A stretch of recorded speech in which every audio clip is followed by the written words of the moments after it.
Man asks woman to leave his store. She returns with this.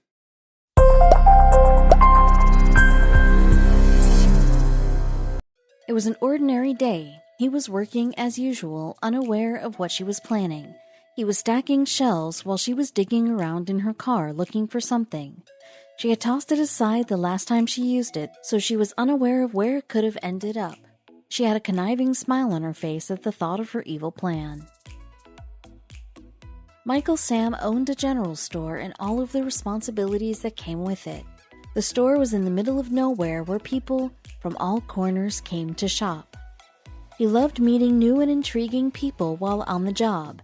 He never knew who would walk through that door, especially on a day like any other.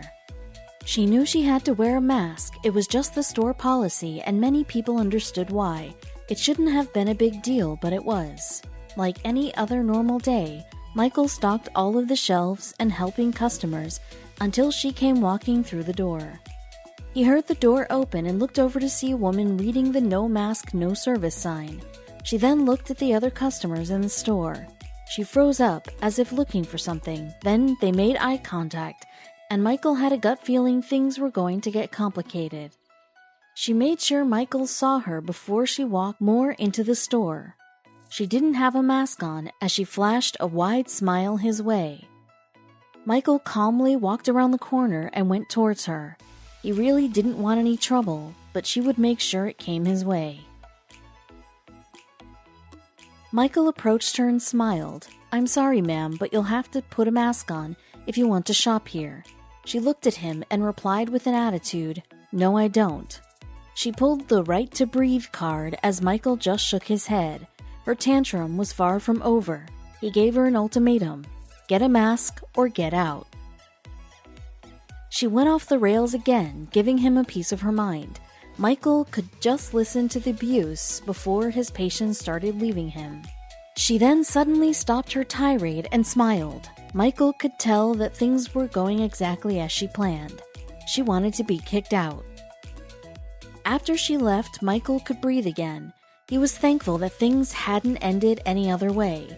Anti-maskers only ever caused him and his store trouble. The woman left his head as he kept working. But he'd been on her mind. She was going to come back with a vengeance.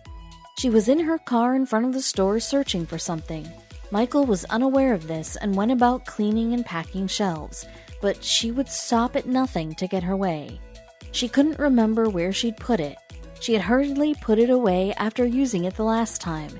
She kept checking the parking lot to make sure no one notices what she's doing. Alas, she finds it and waits. She waits until she sees him roll up in his beat-up truck. He pulls up beside her and gets in her car. "Have you got it?" he asks. "It's right here," she says. She admires his attire as she giggles with delight. Now all that's left to do is go back into the store and give her offender a moment he'll never forget. Michael is surprised to see her burst back through the doors. This time she has a mask on, but it's not any kind of mask. It's a very, very particular one. Enraged at what she's wearing, Michael tells her to get out immediately. "I have a mask on," she shouts back. But Michael is adamant. She screams insults at him as she calls for the man waiting outside to come in. Her husband walked through the door, chest puffed, chin up. He's dressed in an officer's uniform. He's come to defend his wife, who's wearing a mask with a Nazi symbol on it. Michael watches as he squares up to him. He looks sternly into Michael's eyes, his face already red with anger. Suddenly, Michael's taken aback. Did he do something illegal? "This lady tells me you're breaching her right to freedom. If this can't be resolved, you're going to have to come with me," the officer said. "What? No," Michael said, confused. He rushed to explain the situation, but soon he smelt something fishy. The officer kept threatening him, so Michael asked to see his badge. Then it went from bad to worse. Michael realized he'd never seen this officer before, and this was a small, remote town, so he had a feeling something wasn't right. Who was this guy?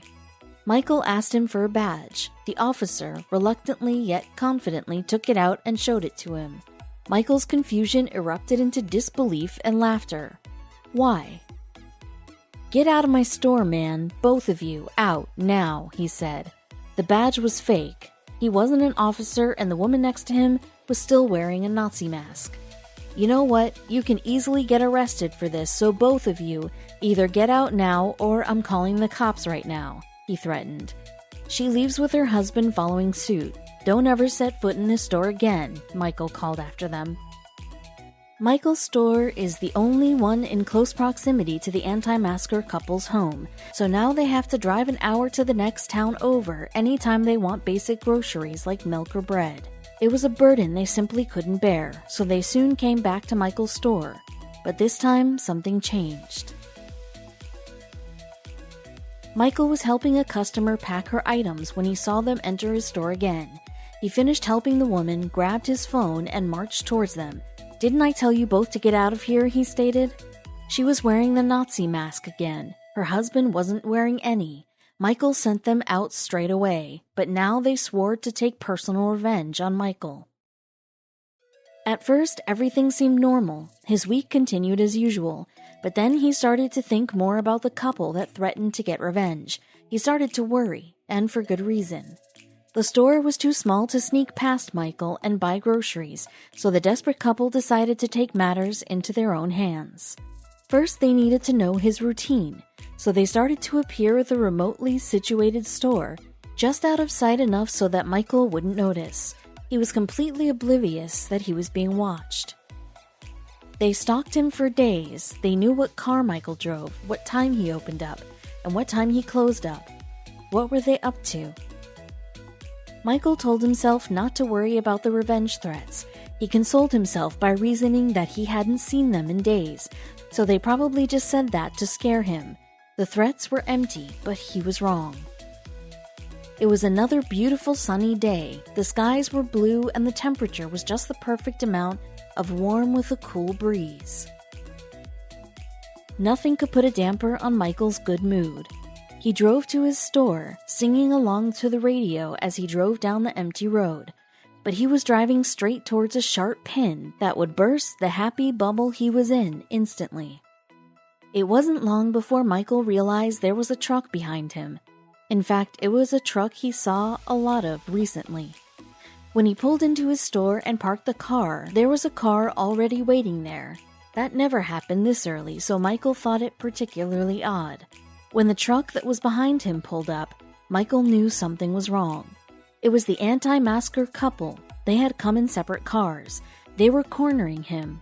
They stalked him to make sure this was a quiet time for Michael. No witnesses. But what they failed to realize was that Michael was a big guy. He was also trained in mixed martial arts.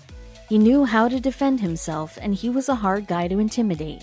He quickly dialed 911 and spoke into the phone while he raced to the back of the couple's car. Making sure they heard him, he loudly spoke as he reported their car registrations and threatening behavior. Michael later posted his story to Reddit and got an outpour of support and admiration for how he handled that situation. Remaining calm and firm in a situation where you're dealing with angry and unstable people is definitely a trait worth celebrating, and people made sure to let him know he was right. One user wrote, "She was trying to push every button the shop owner had because people like Karen want to own the libs any way they can. It's pathetic." While another wrote, "Hell yes, dude. I hate stories where corporate rolls over because they need the business. I could never see myself serving some Nazi regalia-wearing moron. I wish everyone was as empowered/willing to do this as you."